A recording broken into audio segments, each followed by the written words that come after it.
ভাই তাহলে বিষয়টা আমি খুঁজে পাচ্ছি, সেটা হচ্ছে আমার এখানে মনের ভিতরে একটা জিনিস ঘুরপাক খাচ্ছে। আচ্ছা, আপনি কি চানাচুর বিক্রি করে এইসব জমি করছেন?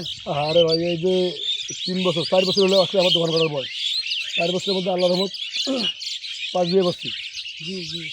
আরও যদি ইনশাল্লাহ মানুষ যদি কিছু বিনোদন দিকে আরও যদি ভালোভাবে খায়, আরও উঠতে পারি ইনশাল্লাহ। দোয়া করে যেন মানুষ, সেই জন্য আমি চালাচুরি রাখি। আচ্ছা যাক, আলহামদুলিল্লাহ, মাশাল্লাহ। এখন বিষয়টা হচ্ছে যে দেখেন, সেখানে এই আমার আশরাফুল ভাই, সে চানাচুর বেচে।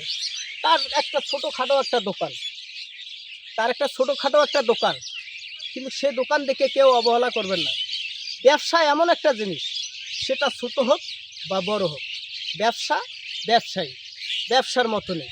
সে চানাচুর বেচে 5 টাকা 10 টাকা, তার চানাচুরের হয়তো মজা বেশি, সে বিদায় তার বিক্রিও ভালো হয় ইনশাল্লাহ, মাশাল্লাহ।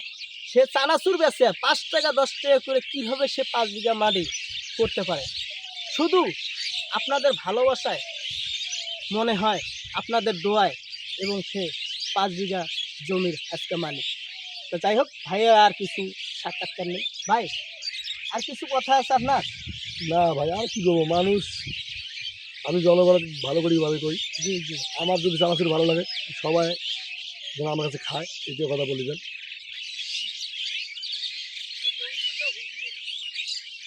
এখন প্রশ্নটা হলো কি, যাই হোক বন্ধুরা, ভিডিওটা আমাদের দেখলেন, কিন্তু ব্যবসায় এমন একটা জিনিস, সে ব্যবসা ছোট হোক বা বড় হোক, বা সে পান বেচুক বা কে চানাচুর বেচুক, কেউ কাউকে অবহেলা করবেন না, এবং ছোট করে কেউ দেখবেন না।